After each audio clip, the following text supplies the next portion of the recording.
We're here with Matt, but I realize I'm We're missing... here with Matt's butt. We're here with Matt, but I realized I forgot something. Uh-oh. So just a second while I get what I need here.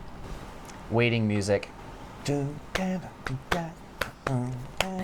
See, this is important. Am I the only one that always wonders about your hats? Actually, no. I was surprised to have that conversation many times with people. Yeah, it's very apparent about you. Like when you're on stage, you wear a hat, and you have many hats, and it's a good look. I hope you understand. Let's be clear. I think it's cool, and I'm not being sarcastic. I need my beverage.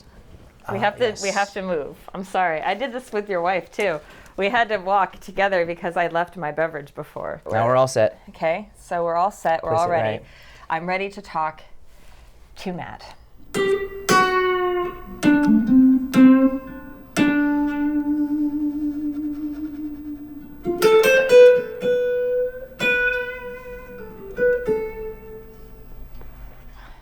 Hello. Hello. Welcome. I am very excited to have you here. What do you play?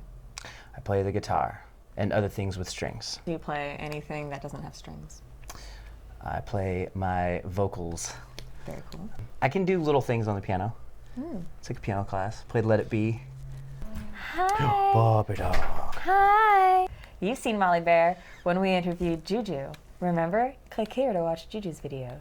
Juju is in a band with Matt. True story. He plays the guitar and she plays the bass, and they both sing, and they have other members, and it's great. So you play stringed instruments. Can you give a couple of examples of? Yeah, I've played bass before. I've done a lot of ukulele. Mandolin a little bit, just because it's kind of like the bottom four strings of a guitar, just upside down, so it's pretty easy to start translating to that. I also play the banjo, but I tune one of the strings to make it so that I can just play chords like a guitar, though. Oh, cool. So I'm sure there's banjo people that would be angry at me.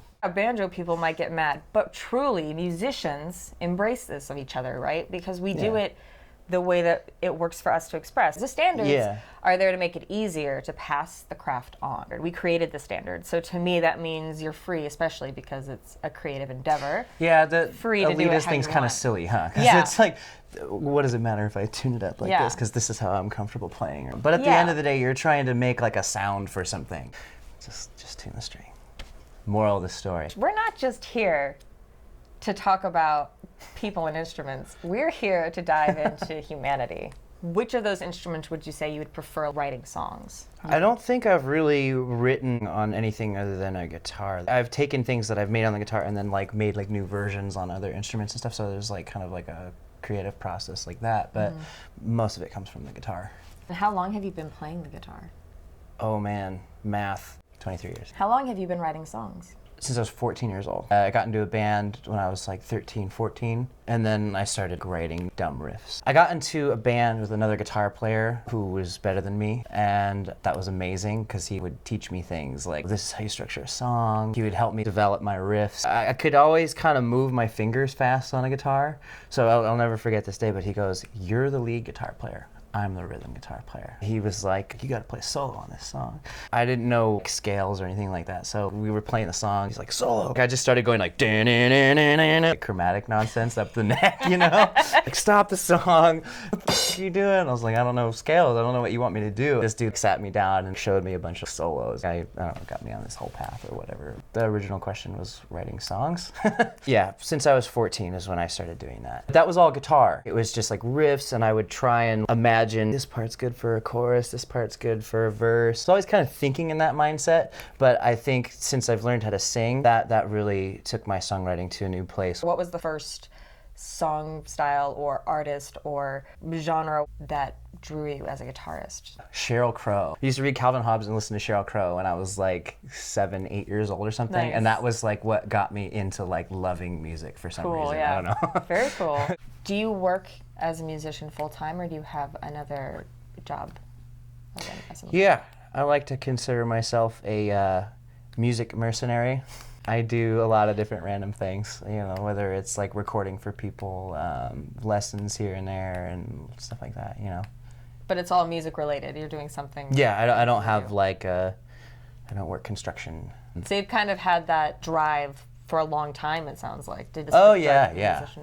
Yeah, like my first band, I was kind of like, so we're gonna take over the world, right? I knew like way back then.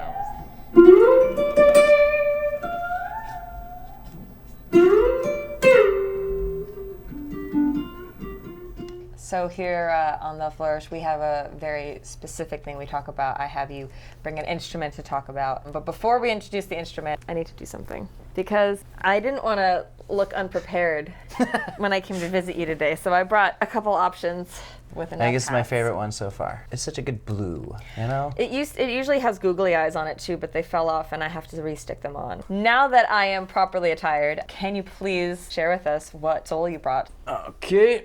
This is my first guitar. So there was like a small moment where I had a different guitar first. And there's this thing that goes around that people need to start on an acoustic guitar. So for a second, I had gotten a nylon string guitar.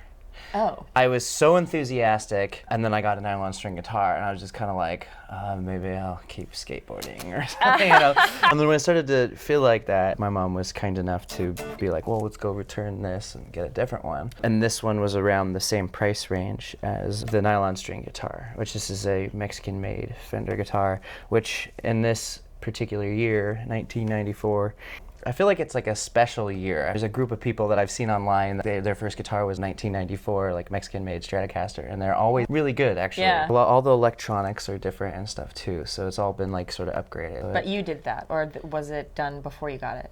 I did all this stuff, so it was stock and brand new when I got it, and I've just been messing and tinkering with it for a long time now. I think I have to change the frets semi-soon, and it'll be like the 4-3 fret. What all on this guitar have you changed? What's not original on this right now? I think literally the only thing that's left that is original is the body and the neck. Wow. The nut is switched over to a bone nut. The tuners are different. It used to have the typical Stratocaster tremolo. I was gonna get another Stratocaster. My now brother-in-law, I came to him like, I want a Strat that does this, that, whatever. And he was like, well, you know, like I can just take your guitar and do all those things to it. So that kept me with this and also got me into the headspace of if you like the acoustic sound of it, if you like the way it feels, whatever, and just kind of change all these like things on it. So I do that with all my guitars now. He actually put a piece of plywood in the back here so that now it's a fixed bridge. Eventually I just came back to wanting the standard Strat style. So now I have these. Lindy Fralin is the company. He just celebrated his 30-year anniversary. He makes amazing pickups and he's a really cool guy, and he calls everybody personally to make sure he gets your stuff right. When you were picking this out to exchange, so you didn't really feel connected to the nylon, so you went and you got the Fender. Was it that you had Fender in mind, or did you go in just knowing you wanted a different kind of guitar? Like, what was your mindset when you went to go and get this one? The only thing I remember is seeing Van Halen 1, and there's a picture of Eddie Van Halen holding the guitar. He has like a Strat style guitar. Okay. And so I was kind of like, that's it, that's the one. How did you come to find this one specifically?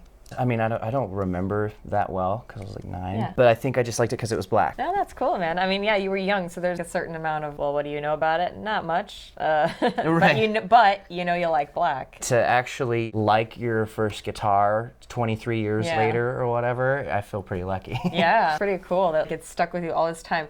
But I think the coolest part about it is how much of your own personality and your own aesthetics and style and everything that you're putting into it, and what you've done to change it up for you. It's the Fender, but it's Matt's guitar. And people don't have one like this. I think that's kind of the cool thing, being a human being just all together. There's a certain amount of originality no matter what. There's like little differences that people do to it that makes it just a little bit their own. I do feel like this is a special guitar, and I'm glad to have spent all my nerdy hours of playing on it.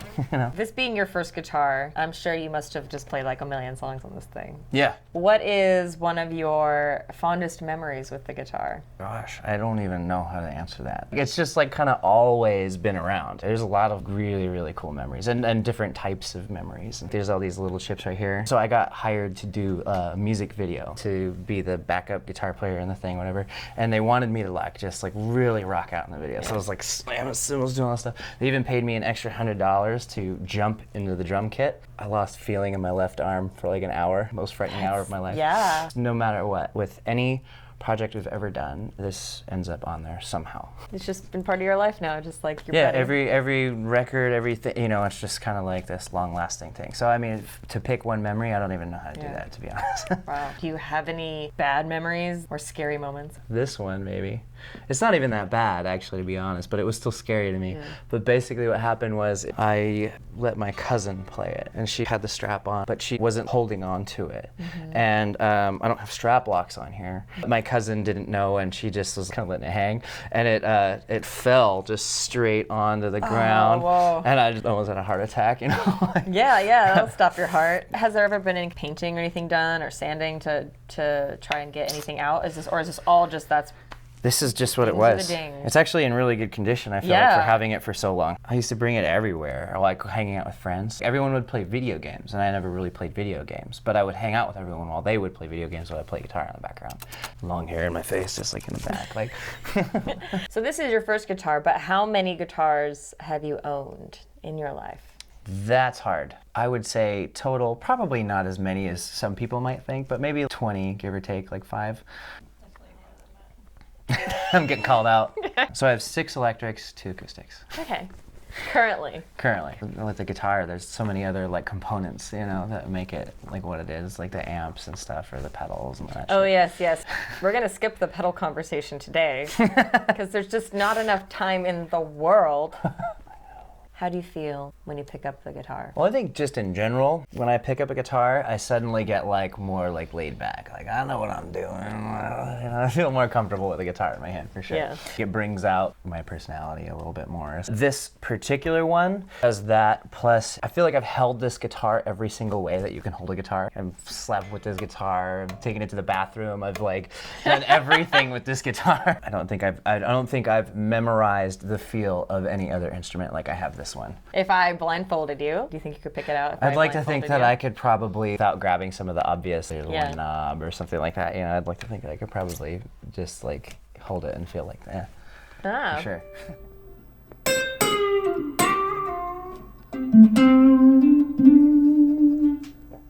There are 3 things that remind me of Matt: guitar, hats, and dancing feet. I brought a selection of hats because we have the guitar, we have Matt. It's not just hats, it's also wearing things on your head. I don't think I have any photos of the entire Blood Moon Howlers band. Everyone doesn't have something on their head. Yeah, that's true. And I think you have some hats too. I got a couple over here. Being a musician is an interesting job because there's so many variables. Every gig is different. So I know people that are like, I've gotten to tour with Ozzy Osbourne. And then there are stories that we all have where we're like, yeah, it was not even a stage. And I love these stories because we all do it, and you do it for the love of the music, right? Like, even though it's kind of odd to play an all-girl punk rock band at a brunch, Yeah. it happens. While we give ourselves some headgear for our performance of your selected song today, I want you to tell me a little bit of maybe a story that you've got of such an experience, and then I'll put on my hats and I'll tell you a story, and you can put on your hats. Sound good? All right, yeah, sounds good. Is that a deal? All right. So I'll start with a time where we got asked to do a gig at a brand new venue. We were told that they have a new sound system, it's gonna be great. They have these big plans for the gig. It was gonna be a 3-day long event. We were gonna play on this day. We were gonna be opening for these big names. We show up to an empty, completely empty place. It looks like no one's played all weekend. It looks like... What kind of place? Was it like a restaurant or a venue? Or? It was a bar that was newly opening. It's cold outside. It's wintertime. We weren't told that we were going to be just like thrown out in the back parking lot. There was actually kind of a bunch of cool places in this bar that we could have been set up, but you know, they're like, "No, you're out in the back." We go to check out the stage. We show up. There's no sound system. There's speakers, but they don't have a mixer board of any kind. They don't have enough cables. They had one microphone. So we're like, okay, there's a music shop down the street. We'll go hit them up. And luckily they lent us stuff, and we were able to pull together the gear portion of it. We set everything up. We're going. It's freezing outside. Playing a song called "Drunken Cold." So this is like finally, it's coming to it. We were playing "Drunken Cold" in the cold. It was great, and we were trying to keep the energy up. So we like do this thing. I'm like, how are you all doing? One person, cold. and then and then I think like mid-song, like right after that, all these cops start showing up. Oh my goodness. And like they're like shutting the party down too loud and. I mean, I've watched you guys play several times, and you're really not any louder than any other. I know, we don't even have average two rock guitar band. players or anything Yeah. like that. I think it was just this particular area. Yeah. That they don't know how to handle the rock. Yeah, those darn kids and their rock music. Yeah. You never ended up playing with any of the names. So, like nothing was.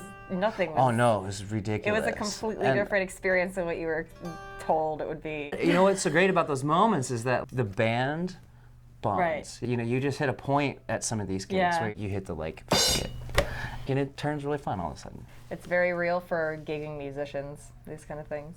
Absolutely. I'd love to share mine if you want to Go for it. I'm gonna switch over. put on some hats. I was in this all-girl punk rock band called Virgins with Guns. Technically, we're still a band. We're just on a really long hiatus. Our singer, I keep losing this one. Everyone be hold. real still. Hold, and then I won't move so much. So our singer was away, and at this point, we didn't have a drummer. We were kind of in between drummers. So it's just the guitar player and me, and I played bass in this band, and I sang. Just before my singer left, she hooks up with this guy who's like, oh yeah, I'm a promoter, and I'm gonna get you guys gigs. You can't hook up with him before. No, he not gets- not that kind of hookup. He just okay. She meets this gentleman. I had the bad vibes from him from the second I saw his face. She had to go back to her home country for a little while. She kind of left the guitarist and me to decide whether we were gonna talk to this guy. So we're like, all right, fine, we'll talk to him and we'll see what happens. So he gets us a gig at the place where he first saw us play and was the place he approached us. However, he did something very interesting. This place has an upstairs and a downstairs. And the upstairs is like a stage, and at night, they play live music, and it's very much like a live music setting. Downstairs is a very nice restaurant. And he booked us for a Sunday brunch, an all-girl punk rock band. He was at our show. He knows what we look like. He knows what we sound like. He knows that we have a song that has the lyric, Cinderella became a porn star. He knows that we have our main title is the name of our band, Virgin with a Gun. These don't exactly, to me, speak to brunch. Now, I mean, they speak to my kind of brunches. I was gonna say. But this particular For the location, average brunch. where it's families coming in from church, I don't think they're really coming to watch four women in tiny little skirts playing punk rock. Real punk rock. You understand what music we make, right? And we find this out when we get there. We had a fill-in drummer. My singer wasn't even there for this gig. She couldn't come back in time, so I was gonna sing. We made a decision that we shouldn't play inside. We really didn't want to get kicked out of a place. I may be a punk rocker, but I'm not gonna ruin your brunch. That's not cool. It's just I understand you gotta have the eggs Benny. So I said, let's just set up in the parking lot. What are they gonna do? With a PA? Pointing out toward the cars, people walking by were like, that's interesting. So we were like, let's just do this, bro. And we had a good time. You always have that moment when you in for this, let's do it. Let's just make this happen. If we're playing brunch, we're gonna play some fucking brunch. We played an hour and maybe 30 minutes. That's a lot for a punk rock band. It's a lot for a punk rock band, and maybe 30 minutes of it was a blues jam. Because the guitarist and I were like, this is boring, so we just started jamming. It actually was ultimately the most punk rock thing I've ever done, truly. We're playing parking lot of a brunch at a ritzy little yacht club. And I love that you chose to play in the parking lot. Yeah, we too. chose because we're like, dude, we're too loud. We will break things just from how loud we were. All Parking the lot, early cars. morning mimosa glasses. Yeah, I pictured people as soon as we started, just their hats falling off. We had a great time. Yeah, I mean that show that we did too, is the sax player in our band, Evan. He was like, that was my favorite show with you guys. Because we were just it was just so much at all, just forget it. Just enjoy the music. Have a good time. so many little adventures and ridiculous stories like that. It's ridiculous, is what it is. Absolutely.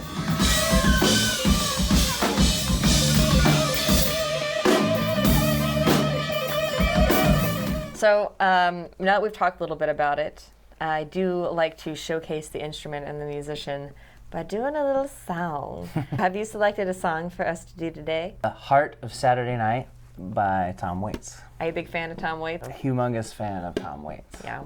Thank you all so much for joining us on another episode of The Flourish. Thank you, Matt, for joining us on another Thanks episode. for having me.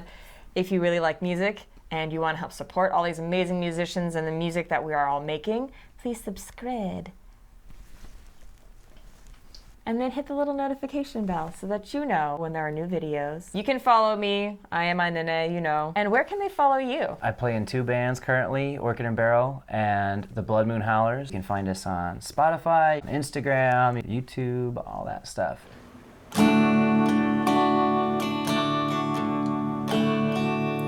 Well, you gassed her up, you're behind the wheel. Your arm around your sweet one, your Oldsmobile.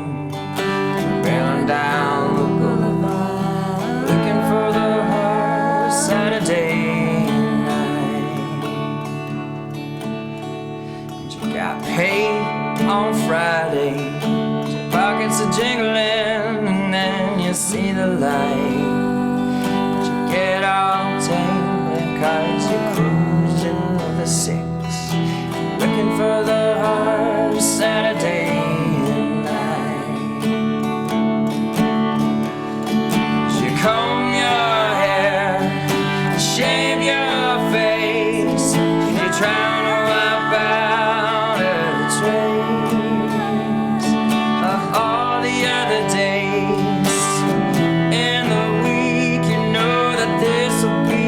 Saturday, reaching your feet, stopping on the red, going on the green, 'cause this will be like nothing you've ever seen.